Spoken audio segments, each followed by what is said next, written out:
Hi, everyone. Thanks so much for joining us today. You are viewing the ARC of Fort Bend County's Parent Education and Support Group meeting on Zoom today. My name is Carrie Axtell. I'm the Advocacy and Youth Programs Director here at the ARC. And we meet virtually on Thursday each month throughout the school year, and we talk about some really great resources and information that's available here in our community. And we're all here to learn from each other, and everyone is welcome. Thanks for being here to be a part of this. And after we're done with the presentation, we will stick around for those of us who want to just maybe share and have a parent support group as well. So you're welcome to continue to join us after the recording ends for this presentation. But this support group is a project of the ARC of Fort Bend County, which is a nonprofit. We were established in 1968 for people with intellectual and developmental disabilities. We ensure opportunities for people with IDD and their families to maximize their quality life here in our community. And we do that through disability rights advocacy for and with people with IDD. We provide information about community services and resources, organize resource fairs, support groups for parents, as well as teen and adult siblings. And we also hold several social and recreational programs for people with IDD who are in their teens, 20s, and well into mature adulthood. So we're also home to the largest Special Olympics delegation for adults here in our region. And we offer 10 different sports and have over 130 Special Olympics athletes here in our delegation. So we also have a lot of fun. But if you'd like to find out more about the ARC of Fort Bend and what we do here, please check out our website and also our Instagram and Facebook pages. We're active on social media. If you have any questions too, you can reach out to me. I've put my information in the chat box, my phone number and my email address, which also, if you have any questions, you can reach us through our website as well. If you have any questions during the presentation, you can feel free to unmute and ask your question live in that moment while it's still fresh on your mind. Or if you would like to type it in the chat, I'll be monitoring the chat and I can ask the question to our presenter. This month, we're very fortunate to have with us and would like to welcome Barbara Bush with Solutions for Special Needs Family. And she's going to be here to talk about navigating life after 18 with your special needs child. Barbara is a National Social Security advisor, and she brings a broad base of experience in planning for and meeting the needs of adults with special needs and their families. Having worked for many years as a legal assistant for law firms specializing in estate planning and probate, Barbara applies extensive knowledge for both legal and long-term planning for the family. Prior to starting Solutions for Special Needs Families, Barbara was the director of admissions at Marbridge Foundation in Austin for 8 years. At Solutions for Special Needs Families, they listen to families' concerns for their loved ones' current and future needs, discuss the family's immediate needs and the long-term goals. They can determine how to assist the family by either filing a SSI application, filing an appeal for denial of benefits, assisting the families on how to receive the maximum SSI benefit, and also what happens if their disabled adult child is working and how not to lose those benefits. So a lot of really relevant, important topics that Barbara's going to be sharing with us today. So Barbara, thank you for being here, sharing your insight and your experience. I'll turn it over to you. Okay. Well, good morning, everyone. It is my pleasure to be here and share the knowledge I do have with you. I love to have parents know that you've got choices and there's information out there and that you're not alone. So today we're going to be talking about what happens when your child turns 18, because there's a lot that happens. So on their 18th birthday, they're now considered an adult. So if you go to a doctor, they're going to look at your child, who's now an adult, to make the decisions. And you really can't do that anymore legally unless your child gives you permission. If you go into an IEP or an ARD after they're 18, you have to have their permission. Parents must have the child's permission to talk to the insurance companies or doctors. Legally, you can't decide where your child's going to live, how they'll spend their money, any of those decisions, medical decisions too. So what happens though if you believe that your child can't make those decisions? How can you continue to support them in the best way possible? Well, guardianship is one that always comes up, but it's not for every family. This is a very personal decision, because if you and your child get along, most judges are going to want you to try the least restrictive means possible. So I'm going to start from the bottom up and talking about the supported decision-making agreement. And that's an agreement that you and your child, or you and your husband and your child, will sign and talk, because you're saying, I'm going to talk about where I want to live, how I'm going to spend my money. I'm going to talk about, we'll make these decisions together. So that is a very wonderful tool that not all states accept, but Texas does. The other one would be a medical power of attorney and a financial power of attorney.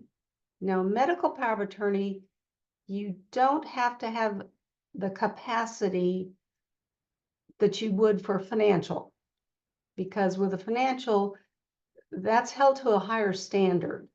You're now a fiduciary before the courts that you're going to make good financial decisions for your child.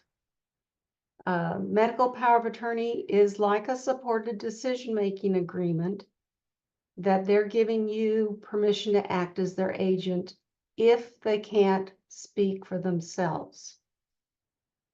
Now, the drawback for both of those are if you're in a doctor's office and you really feel like your child needs a vaccine or your child needs something, and the doctor is explaining it and they went, oh no, not going there. Those two are just a piece of paper. They have no meaning. They have no clout.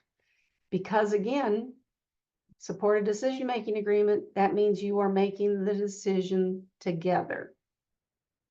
But they still have the right to say no. Medical power of attorney, they still have the right to say no. If they can speak for themselves, they have those rights. Those aren't taken away. So if you feel they don't have the capacity to make those decisions on their own, then you look at guardianship. And guardianship has to be filed with the courts by an attorney, normally. There are really 3 different kinds of guardianships. The first one is all-encompassing the guardianship of the person and the estate. Now, most people with a disability don't have an estate, meaning money. Now, if there is a settlement because there was a lawsuit, if they inherit money and it has to be managed, that would be an estate. But normally, the guardianship is of the person, which gives you the right to say where they're going to live, pretty much how they're going to spend their money, because you're taking that right away for them to, open credit cards and go buy a car. You're given, you now have the authority to talk to doctors. And I don't know if any of you have ever played cards, but I always say guardianship trumps the medical power of attorney, and it trumps a supported decision-making agreement. You can make that guardianship limited. So, I think my child could drive. I think they could get married or vote. You can put those rights into the guardianship papers. I saw one family that said, I think my child can make financial decisions up to $1,000. Now, again, it's a personal decision between you and the attorney, how you want that structured.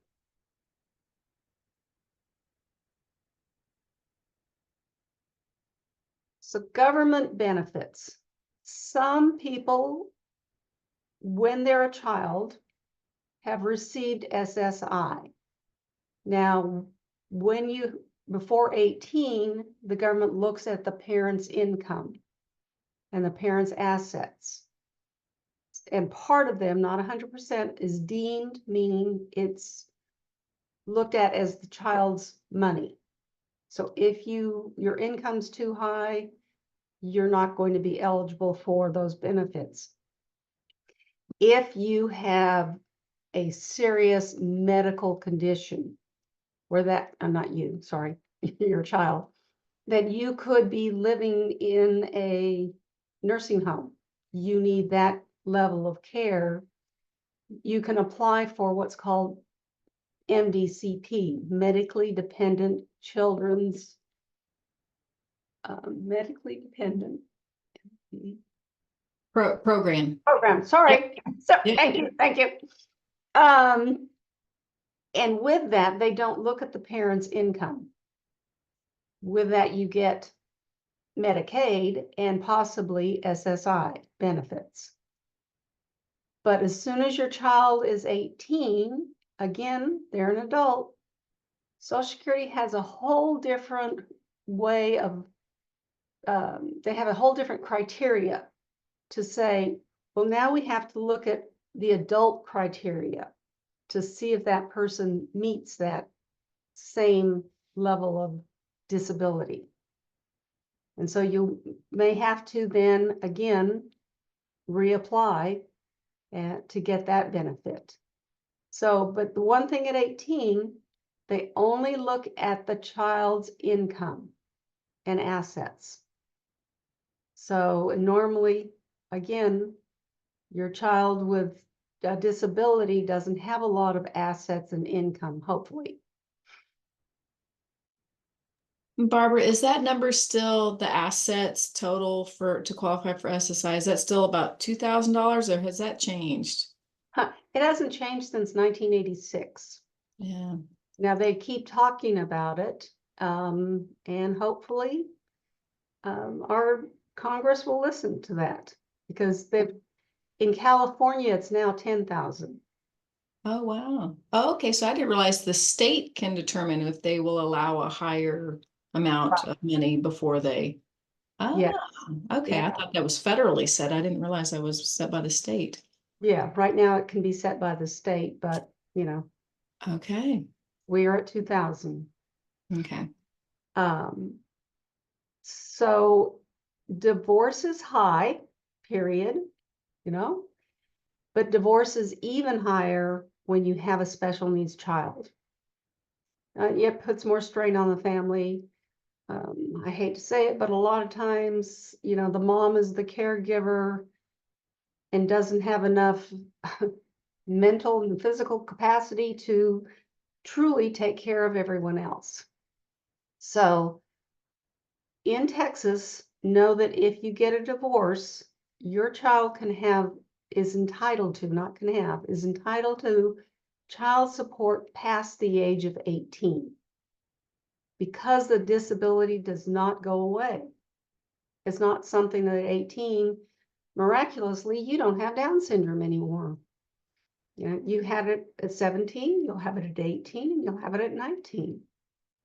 Also, you can ask for a higher amount of child support. So just know these things if you have a friend that's going through this. But also make sure the attorney understands and works with a family law attorney that says, a estate planning attorney that says, with child support, if it continues on and just goes through the AG's office to the parent, that is deemed the child's money. And they won't, unless you're getting less than $900 a month, they won't be eligible for SSI. So you have to have, and it is a court-ordered first-party trust. So the attorney draws up this first-party trust, presents it at court, the court approves it, and you execute it in court, saying this child support can go to this first-party trust. Why it's approved? One, first party means it's their money. So they can put it into this trust, even if there's a guardianship. But the trust has what's called a Medicaid clawback provision. So if there's money in that trust and your child dies, and Medicaid said, well, we've paid $300,000 over that child's lifetime, we get the money first. So just understand what that means when I say a clawback provision. And so then they're eligible for SSI. So SSI in acronyms, I'm going to give a copy of, I call it a cheat sheet. And so it's all these acronyms I keep throwing around and what they mean. So supplemental security income. The maximum you can get is $943 a month for 2024. This money is for food and shelter. And what else you haven't spent on food and shelter can be for personal needs. So the requirements to be eligible for SSI is that you have to be blind, disabled, or over 65. Your unearned income, meaning you didn't work for this income, has to be less than $934 a month.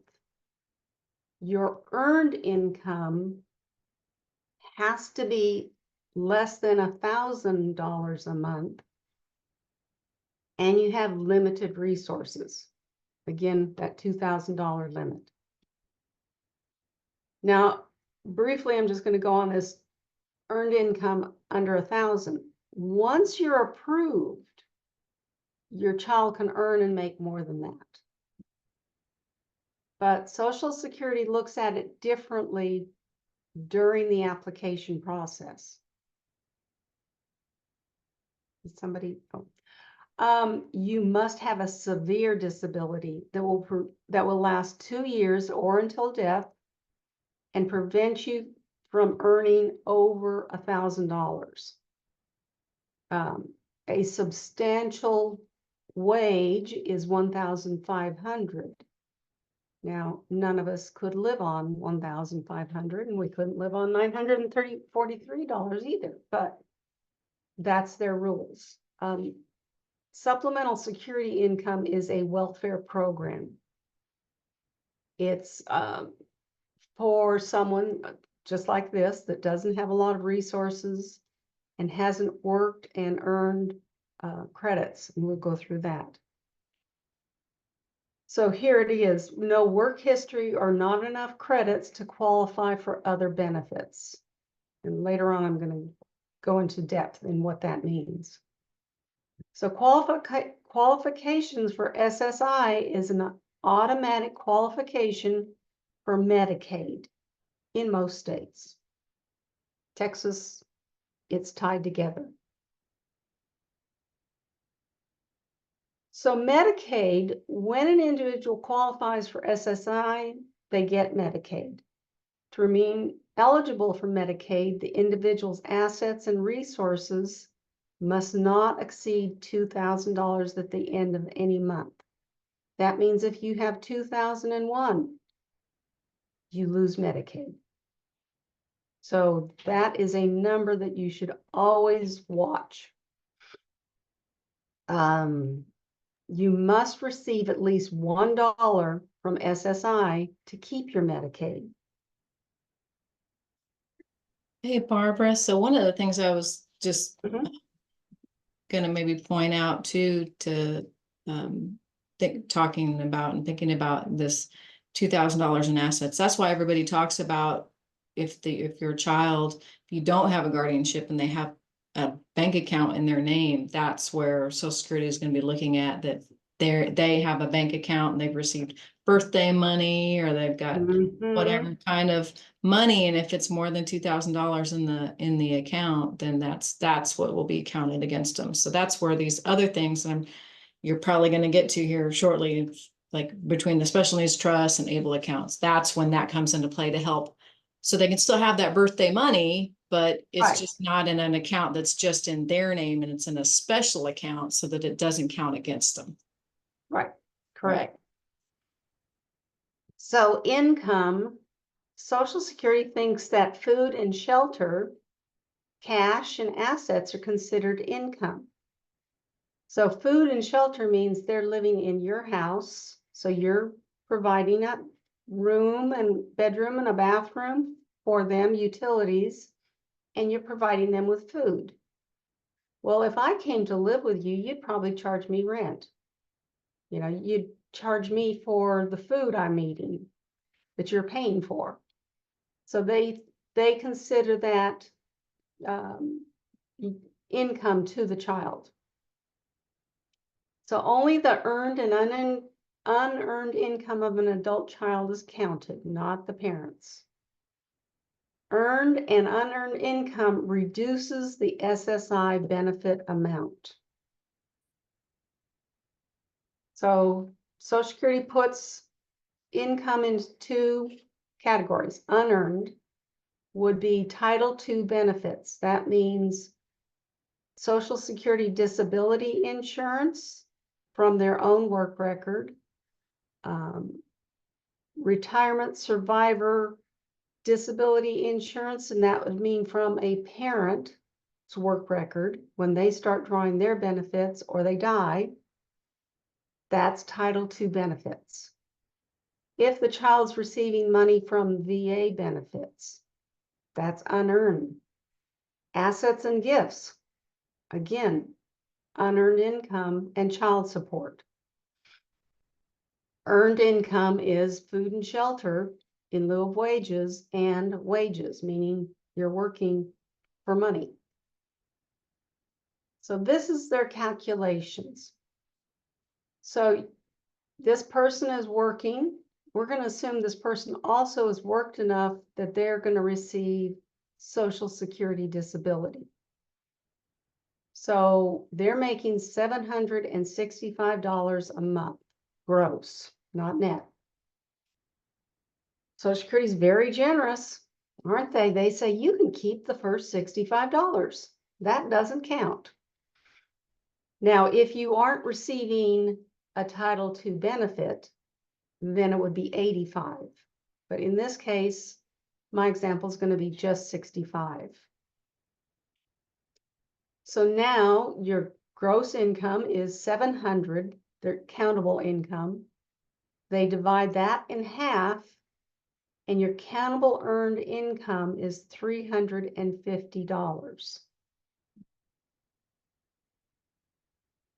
So this is what happens when you get SSDI or RSDI, any of those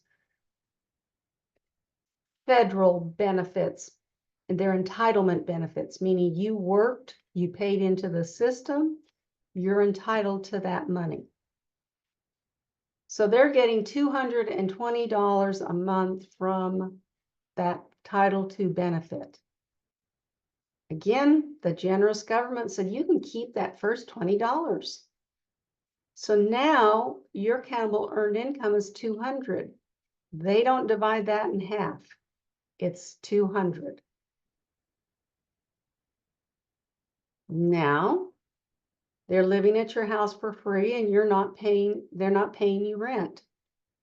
So 943 is the maximum benefit. And then they deduct 1/3 of that amount for in-kind support and maintenance of $314.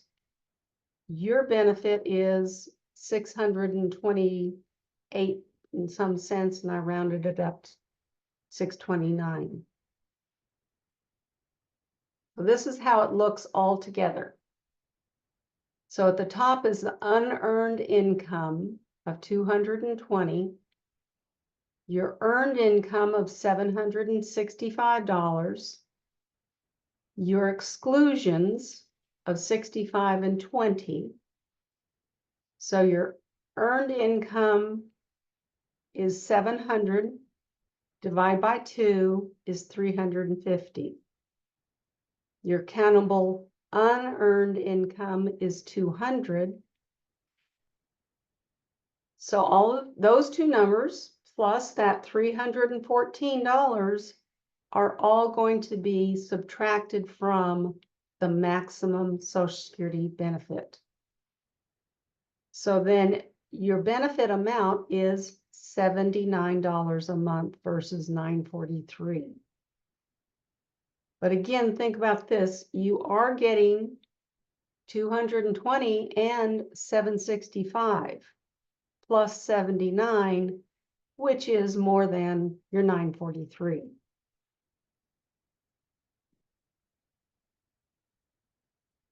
I'm going to talk about kind of what is, but this will change.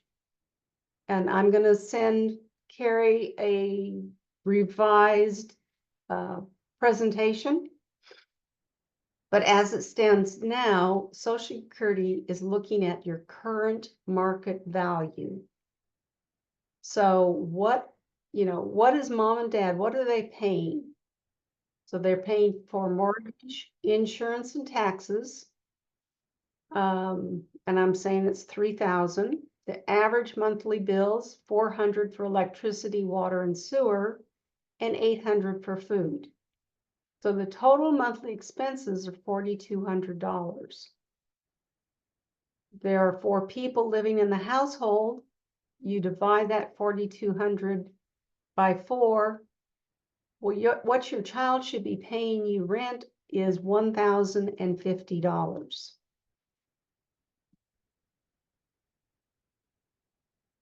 Now I'm going to jump to an ABLE account.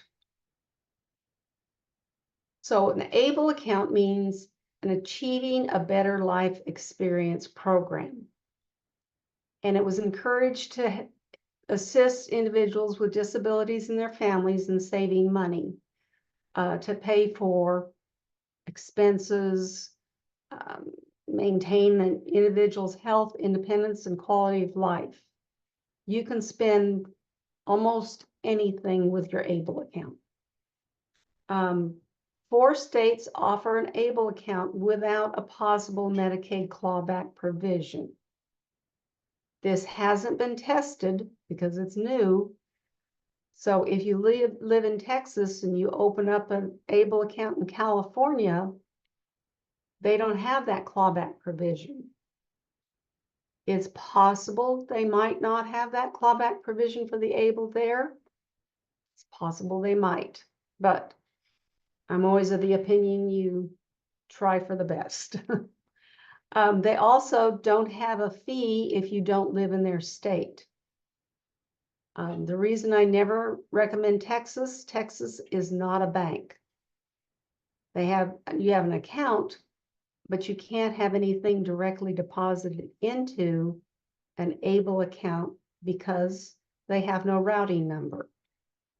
These 4 states do have routing numbers. They're tied with a bank.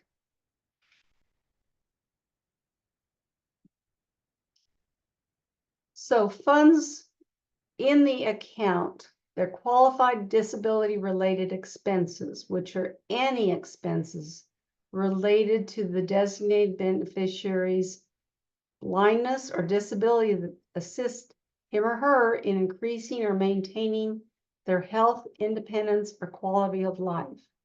That's a pretty broad way of looking at things. So these expenses could be related to education, housing, transportation, employment training, assisted technology, personal supports and services. So this would be a way, and I'm going to go into this, on how your child can pay you rent. So after the SSI payment is received, the representative payee sends a check for $500 to the individual's parents for room and board. Now, Social Security wants you to look at this as a business transaction. You can't go, oh, well, I forgot to do it last month. You know, we'll just forget that month and we'll go into the next month. Well, if you live in an apartment complex, guess what?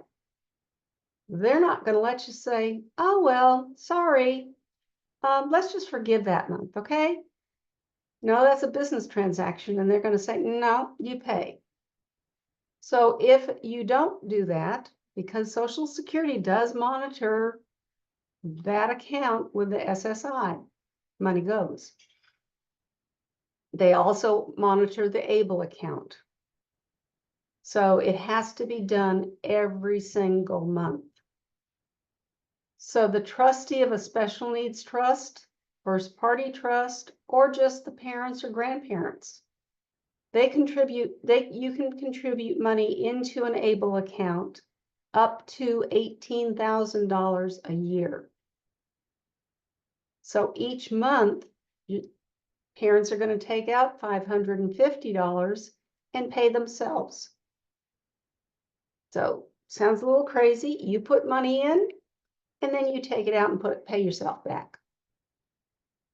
Make Social Security happy. So this is, you know, the hoops we jump to get the benefits you deserve.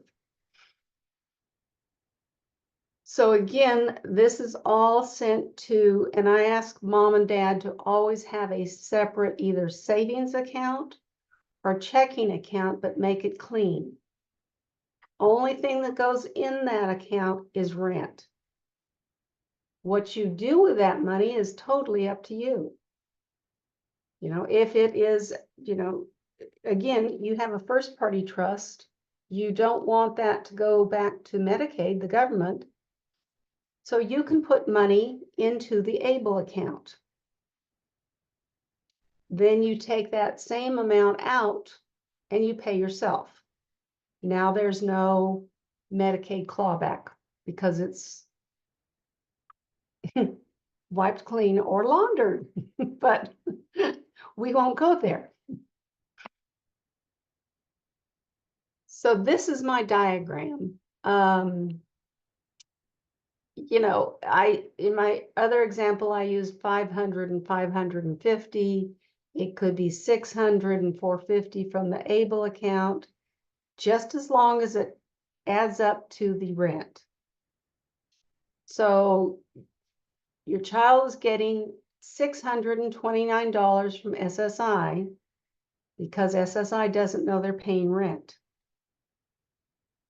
So then SSI, you withdraw money, put it in your checking account. Money's gone into the ABLE account from either mom and dad or the trusts, because a trust cannot pay rent. Trust cannot pay for housing. The trust can't pay for anything that Medicaid could pay for. But the ABLE account can pay for rent. So then you have to move money, if your money's in the trust, into that ABLE account. ABLE account then can pay for rent. It's hoops and loops, but you know, and this is the things I'll help families with to get the maximum amount of their benefit. Barbara, I had a question about that slide. Mhm. So you mentioned about, I guess at the time that SSI doesn't know that the child is paying rent. So that $500 example. So how would the parent then need to file an amendment with Social Security to let them know that, by the way, the child has this expense and that will entitle them to get maybe a larger amount of the Social Security? So on this screen, I'm talking about, Oh, yeah, we want at least 2 months of these transactions happening. So Social Security is going to want bank statements from the ABLE account showing money's coming out, bank statements from where the SSI checks are going into, showing that amount's being withdrawn. They don't care where it's going. They just want to know that every month your child is paying this amount in rent.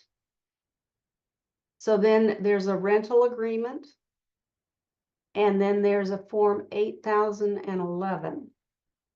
So when you have all three of those, then you send that to Social Security and say, Johnny's been paying rent since February. His SSI benefit should now be the maximum of $943 a month. And it doesn't matter on your calculations if rent is 1,050 or rent is 750 or rent is 500. You know, if you can prove how you got to that number and they're paying it, you don't get more or less. Some parents say, well, shouldn't I be paying more? It's like, you could, but it's not going to get you any more than the maximum. You know, as long as Social Security accepts the amount, then, you know, the end goal is getting $943 a month. So SSI payments can be deposited into an ABLE account. So again, if you don't want to worry about going over the $2,000 a month, you can tell Social Security to directly deposit it into the ABLE. Now again, you want to move money out of the ABLE. I always say, don't use it as an investment tool. Use it as a pass-through account. Money goes in, money goes out. SSI payments should never be deposited into the Special Needs Trust. Your checking account, again, can't have more than 2,000. Whatever documents you have, keep copies of everything. Social Security is notorious for saying, sorry, we never got anything. You said, well, I faxed it to you on such and such a date at this time. I mailed it to you certified. Don't ever mail it, just mail it. I mailed it to you certified mail, and I've got the receipt here where you received it. So always have proof of what you've done. Title II, benefits. It's based on a work history and taxes paid to Social Security. So a person draws from their own work record, their parents' work record, or a deceased parent's or spouse's work record. The individual must be deemed disabled by age 22. You can file for SSI at 24, at 30, as long as you have medical documentation that shows your child was disabled prior to age 22. If not, they're never connected to the parent's work record.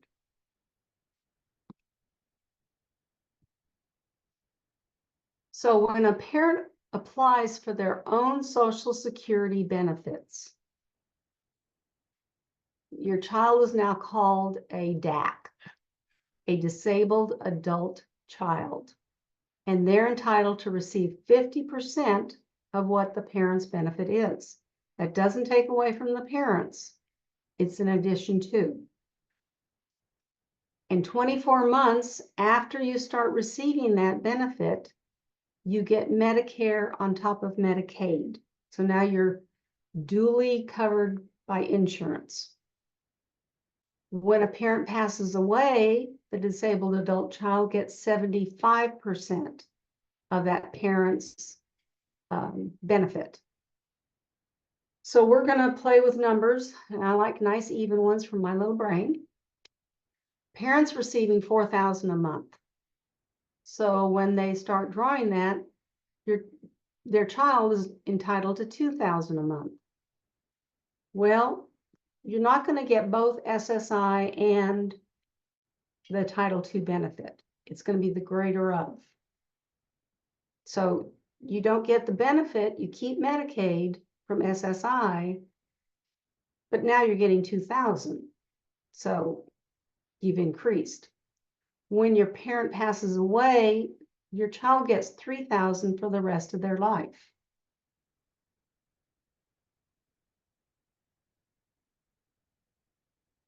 So here's the exceptions to receiving that. If your child was disabled after age 22, or if they continually worked and earned up to or more than the substantial gainful amount set by SSI, they may work themselves off the system.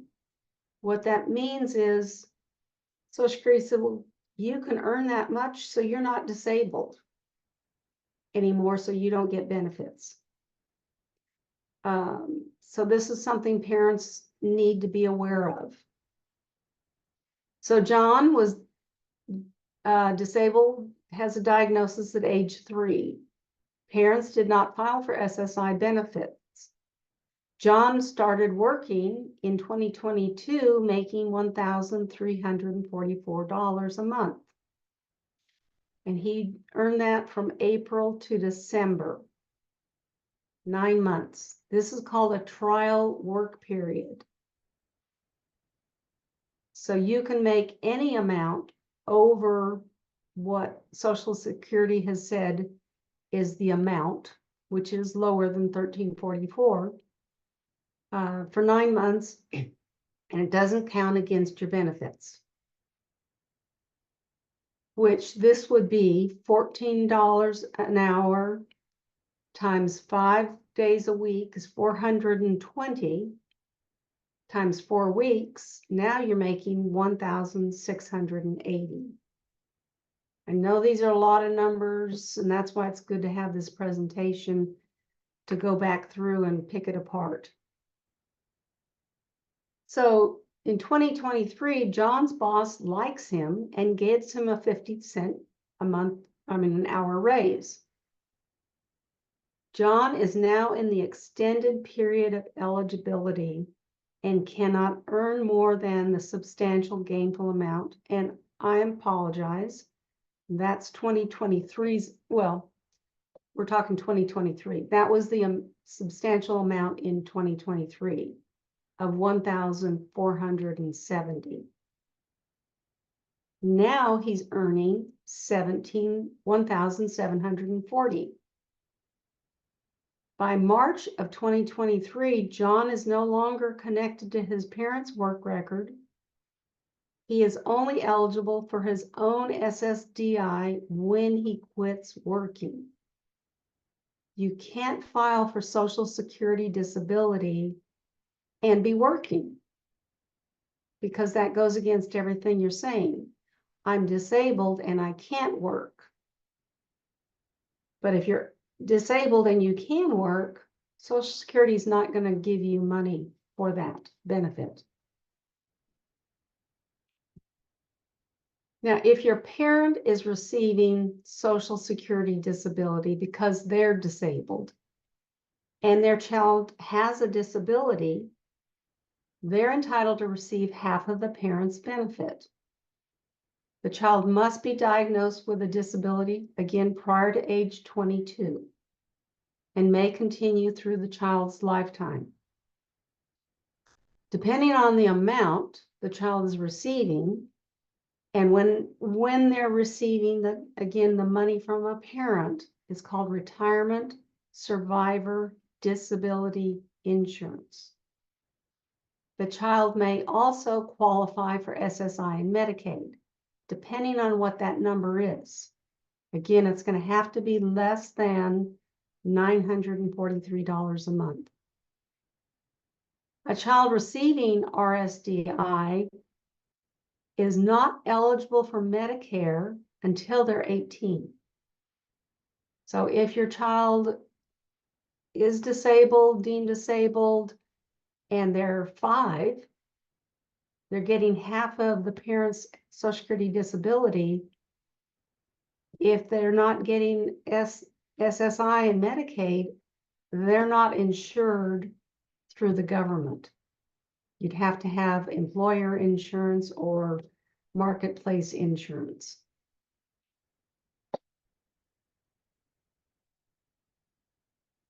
So when you start receiving this RSDI, you know, you're receiving $2,000 a month. Medicaid might send a letter saying your child gets too much money and now they're going to lose their Medicaid. Medicaid loves to do this. They've kicked off, I think, 2 million people off of the Medicaid list. So Social Security, though, has a provision that says if you were eligible for SSI and Medicaid prior to this event happening, because it's really out of the child's control that their parent got old enough to start drawing benefits, then they're still eligible. So, you know, you may have to file the H-1200 EZ form with Medicaid, and you put the copy of this provision with the application.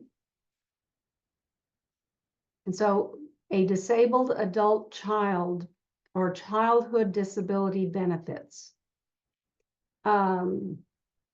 So it's stating, and I was putting it in non-legalese terms, that disabled children who lose SSI eligibility as if they were still SSI recipients for Medicaid purposes, they remain Medicaid eligible.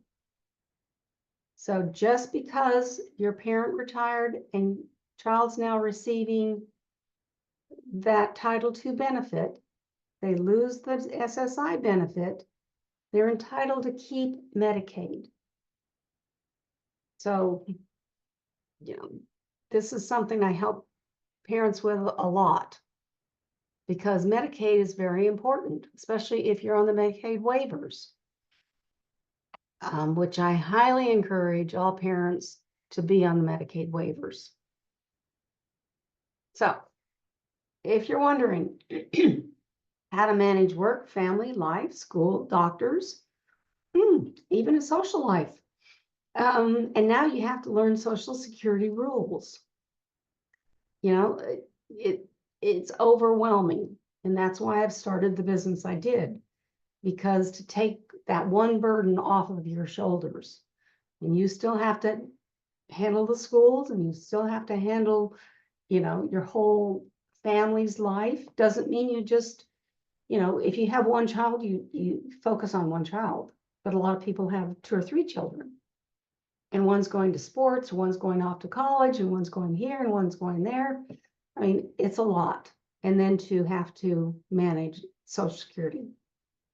So just know that we're there to help you, there to answer questions for you. I mean, if you read this and you go, oh, what about that? Pick up the phone and call me. I'm not charging to answer your questions. Just if you said, hey, Barbara, I'd like you to do X, Y, and Z, then we'll talk about a fee. But, you know, I'm happy to answer your questions and educate you in any way I can. So, you want to ask, does anybody have any questions? Thank you for all this information. Like you said, I think we're all just kind of processing it. This is a thick topic. It just is. It's very dense. Anybody have any questions, scenarios? You can feel free to unmute. If you wanted to type something in the chat, I'm happy to ask the question for you. Go ahead. Okay, this is Felix. Okay, I do have a question. I don't know if I missed the part you say that if they get if the child turned 18 had Medicaid but also qualify for DAC under the parents, so the Medicaid will, I mean, disqualify, right? Or No. Hmm. As long as the child was disabled prior to age 22, if they had SSI and Medicaid, then they're still eligible for Medicaid, the insurance, and they'll receive a higher amount from their parents' benefits. So we're going to say, okay, the parent didn't earn much, didn't pay in, they were paid into the teacher retirement system. And their benefit's only going to be $600 from Social Security. Well, in that instance, child's going to only get $300. They can still then get $614 from SSI. Does that make sense? yes, but what about if the child not getting exercise on the waiver list and got the waiver, got an HCA waiver list, and then the child also got a DAC claim under the parent, like $1,200 a month. Okay. So is that going to affect the waiver? As long as they're not working too, also. Okay. Because the income amount for the waivers, and help me on this number, Carrie, if you know it, is more like $2,700 a month. Oh, okay, okay. So the waivers have a higher earning rate than just regular Medicaid under SSI.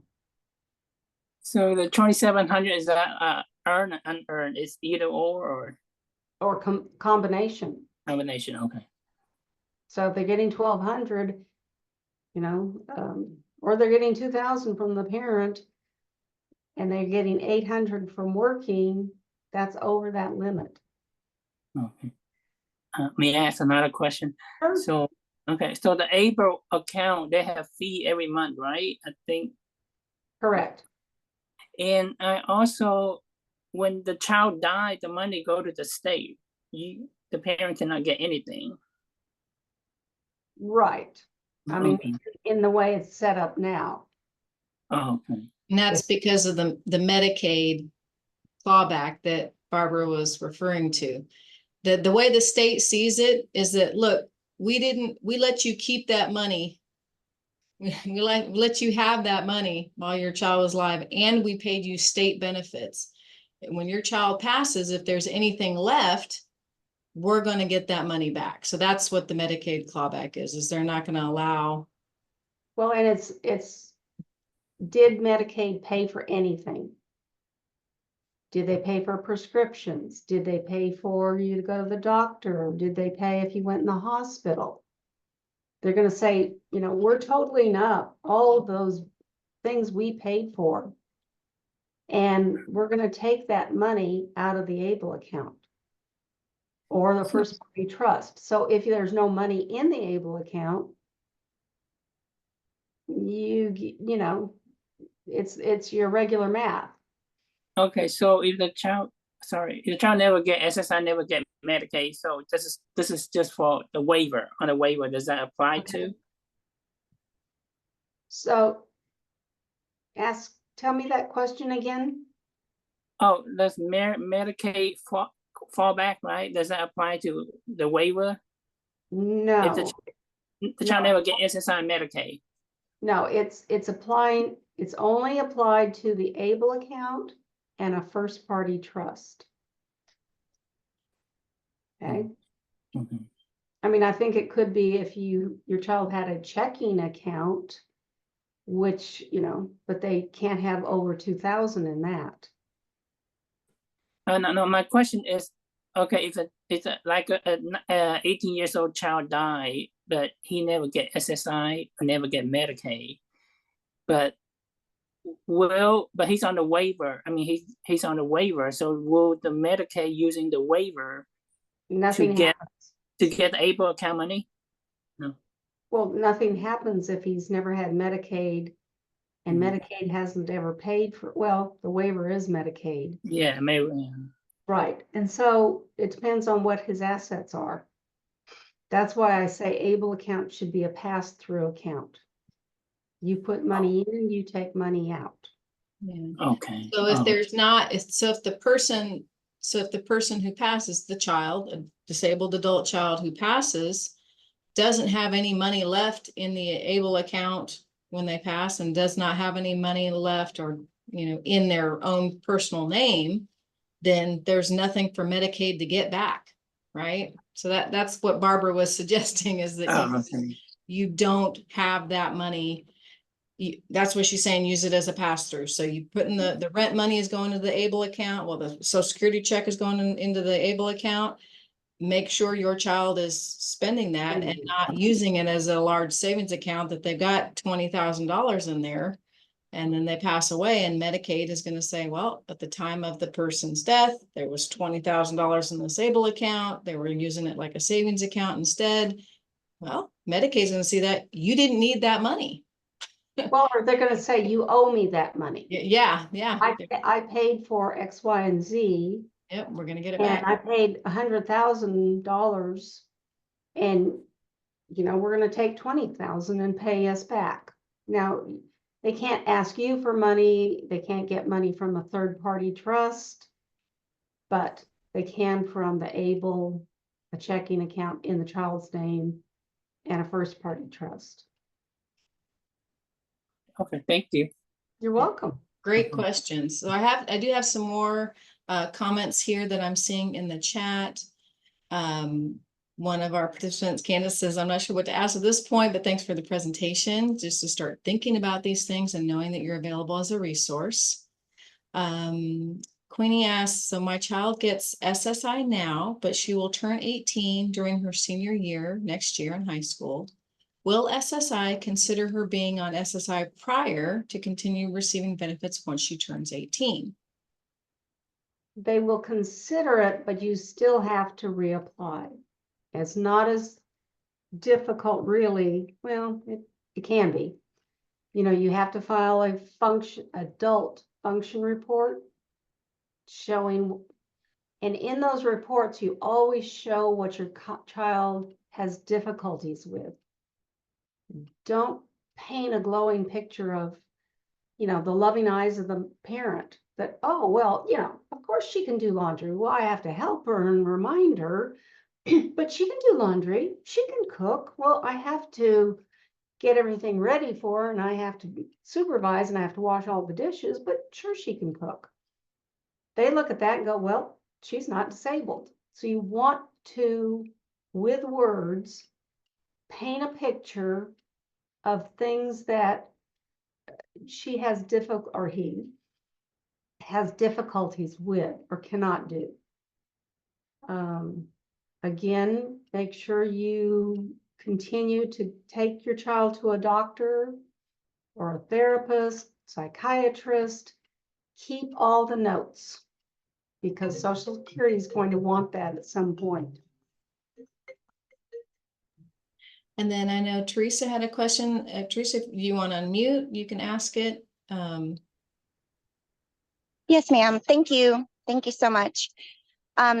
I'm currently divorced, and in the divorce decree, I do understand when you mentioned about the indefinite child support. So can the adult child be covered indefinitely as far as medical insurance and as far as the earned income tax credit? Do they qualify for lifetime? As far as you're saying, will they be able to be be insured from your ex? Am I understanding that correctly?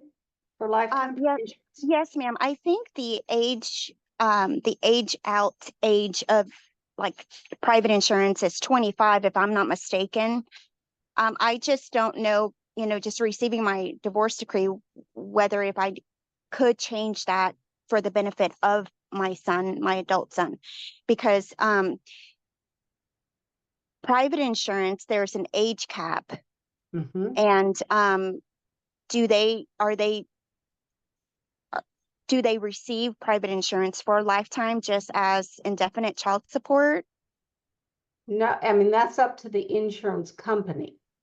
So what Oh, you'd have to do is, petition the insurance company to say and it's 26 is the age. Just because they're 26 and going to be 27, they're still just as disabled and they still need insurance. Again, it depends on the insurance company, whether they're going to say, yes, they can remain on that policy. Now, again, it's tricky with a divorce because what if your ex-husband quits working and doesn't have that insurance? You can't get that insurance through an employer that he's not working with. I mean, if it's your own insurance company and your own employer, it's much easier to ask, petition to have it continue on. So there's a lot of what ifs. It's kind of in law, there's no black and whites. There's a lot of gray areas. Does that help? Excellent question there too, yeah. And so we do have another question from Karina. Says her son turns 17 in January. What is the very first step? She says she's going to file a guardianship with an attorney. Mhm. And do they also help file for SSI, or is that something that they do separately? 90% of the time, an attorney filing guardianship is not going to file for SSI. You can hire an attorney to file. They don't file. They just give you the paperwork and you file. They help you. And then at the end, when and if you're approved, they get, I think it's now up to $7,000 of your back payments. So the date you file is a protected filing date. It's now taking 9 to 12 months for Social Security to go through the process. So we're assuming that you're going to prove that you paid rent, he's paying rent. 10 months later, he would be owed $9,430. If an attorney's doing this, they're going to get a percentage of that amount up to $7,000. A lot of times they're denied, and it can take, an appeal. If that's denied, then the attorney takes it to the appeals court. I do charge a fee, but I believe that if you do it right and you get it approved the first time, then, that's something the parent needs instead of waiting 2 or 3 years. No, my question is more like, when do I start filing for SSI if he's turning 18 soon? Like, do I start? You can't file until the month after he is turned 18. Okay. Okay, you can start gathering all the documents. Mm-hmm. So you're ready to file, and you can file online. If you do file online, keep a copy of the re-entry number. Print out everything that you've entered, and then know within 2 weeks you should get a summary from SSA of what they entered into their system, which is not always what you entered. And that's your chance to correct it, sign it, and send it back. Okay. But that is different from guardianship. So this is why it's so Correct. confusing, because Social Security or SSI, you can't file until the month after the child turns 18. But for guardianship, you want to start that process 6 months before they turn 18. Correct. So Yeah. yeah. Yeah. Guardianship and Social Security are two totally separate things, totally separate entities. Yeah. Yeah, and if you start the process of SSI while you're still working through the guardianship, some attorneys say, oh, no, don't file until the guardianship is done. You can. What happens is, once you're approved, you submit the letters of guardianship to SSA, and then what happens is you're signing differently. Prior to that, your child signs because you don't have guardianship and they're their own guardian. Once you have guardianship, then you sign for the child. So if I start 1 month after he turns 18, and then at that point, once I hit submit, there's 9 to 12 months of processing time. Is that correct? But again, if you want, email me and I'll send you the list of all the documents you need to submit. Because Okay. they want all the IEPs and ARDs for the last 2 years. They want the original medical diagnosis and any new doctors, first time you saw them, last time you saw them, if you're going to see them again, what did they do? They're going to want a psychological evaluation if it is a mental impairment versus physical. If somebody's cognitively fine, but they have CP or they have, something physical. But if it's an intellectual disability, they're wanting a psychological evaluation that's been done in the last 6 months to a year. And I'm saying from the date of filing. So it's an expense to the family, but don't try your best not to get in front of the disability determination services doctors, because they might spend 15 minutes and make a decision whether your child's disabled or not, and usually does not go well. So, Barbara, in your experience, you mentioned just they're going to ask for the IEPs and prior evaluations anyways. So just strategically, if a parent who has a child who they're 18, it's their senior year of high school, a lot of schools, they're required every 3 years to do a full individual evaluation. So it's part of that child's disability that maybe the school district does a full individual evaluation that includes the cognitive, in addition to the academic, their adaptive behavior, their just all those aspects, maybe their adaptive living skills, how well they can take care of themselves. So all of that, if they have that back from the school, maybe let's say within 6 months, right before the child turns 18, would that then be, in your experience, good data to provide to Social Security? what I always say is, let me look at it. Not all school districts are the same, and not all evaluations are the same. Right. Some of them may not do a very good job. Right. And they'll say, well, by the end of the year, he's going to meet 3 out of 5 goals. And he's going to do this and he's going to do that. And then this is going to happen. And I'll say, no, we're not using that. That is not proving, that's just a goal setting. It's not proving Disability. his functionality.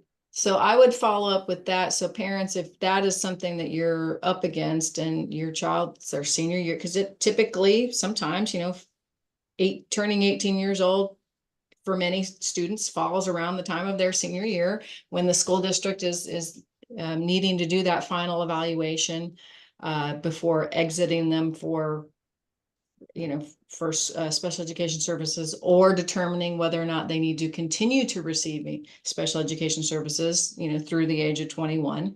So it's very good to at least request that full individual evaluation that senior year, because even if the school's evaluation, you get that back and it's not that great, right? Barbara looks at it and says, no, that's not what you want to submit to Social Security.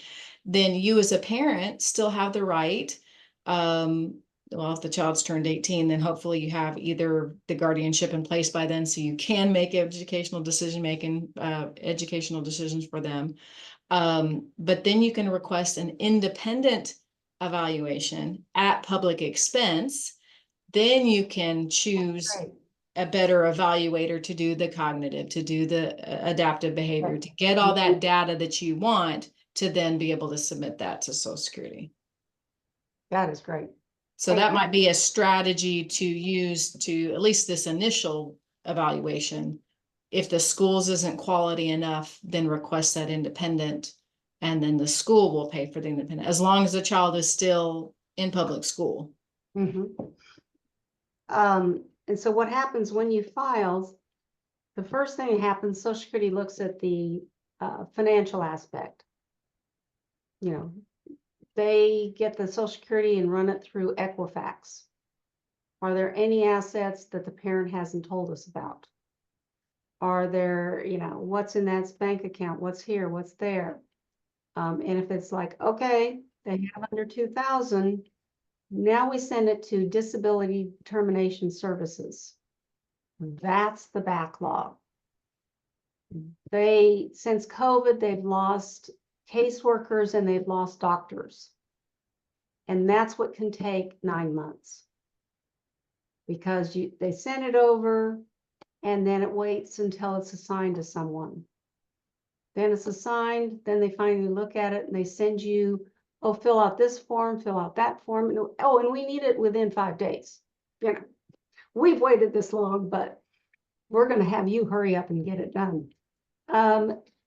Then hopefully they don't say, we need you, your child to go before whatever doctor they choose.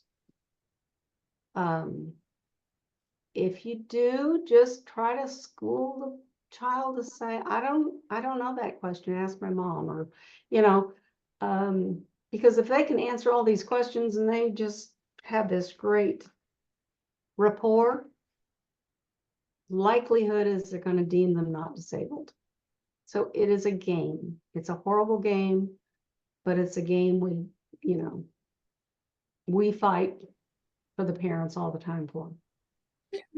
I have a Yeah, let's make this the last question because we are already 15 minutes over your time, Barbara. Thank you so much. And then you can touch base with her offline also, but go ahead. One last question. My question is that I have a daughter that's fixing to be 18, but she has been homeschooled the last 4 years. She was diagnosed ID by the school district a few years ago, and then also she is currently diagnosed that by her psychiatrist. She's also like nonverbal and severely autistic. So what would I do in that case when I went to apply for Medicaid? Because I don't have hard paperwork for the last 4 years or anything like that. So, Carrie, help me. Can she ask for an FIE from the school? Absolutely. You can ask for an evaluation if it has been more than 12 months since the last full individual evaluation. Then yes, you can absolutely ask for a new evaluation from the school. They would be entitled to do their own evaluation before they would have to consider to pay for an independent evaluation. So what you do is I always recommend ask for it in writing. And as far as all your documentation, prior ARD paperwork, things like that, as the parent have the right to request a copy of your child's educational records at any time. So just contact the school district and ask for a copy of all those old ARD meeting, IEPs and goals. So they just need that. They just need the ARD, all that stuff from a few years ago.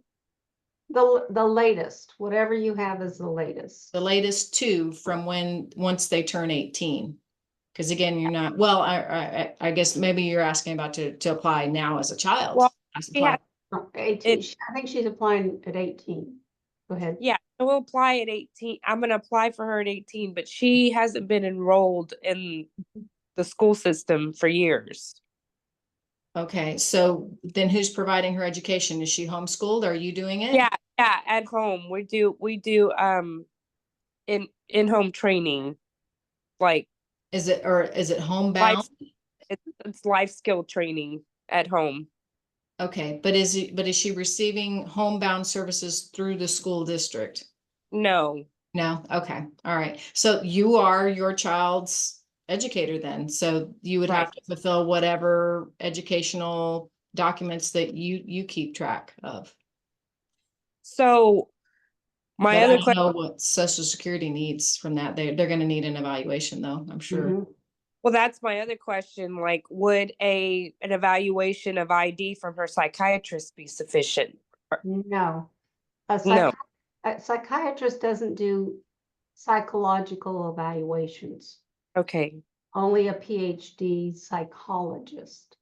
The Okay. other thing you can do is go through your local authority Uh-huh. and ask for a DID, a determination of intellectual disability, and they'll do an assessment, which is free. Yeah, but But I even would- that Okay. can take a while, can take, Right.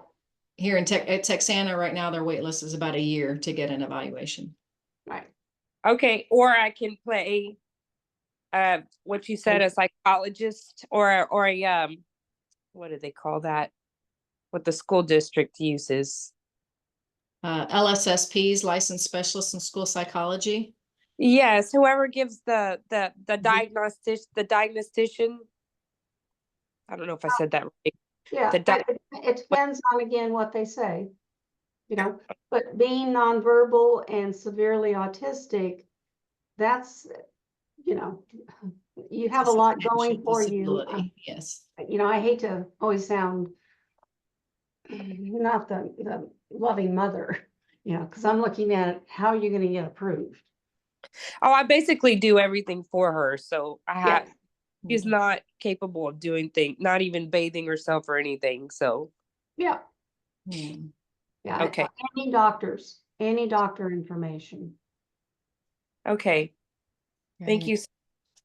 Okay. Great questions, everyone. All right. Well, Barbara, thank you so much again for giving a lot of information. We're all still kind of processing all of that. So thank you again so much. Okay. Well, thank you. And I look forward to talking to anybody that's got a question. All right.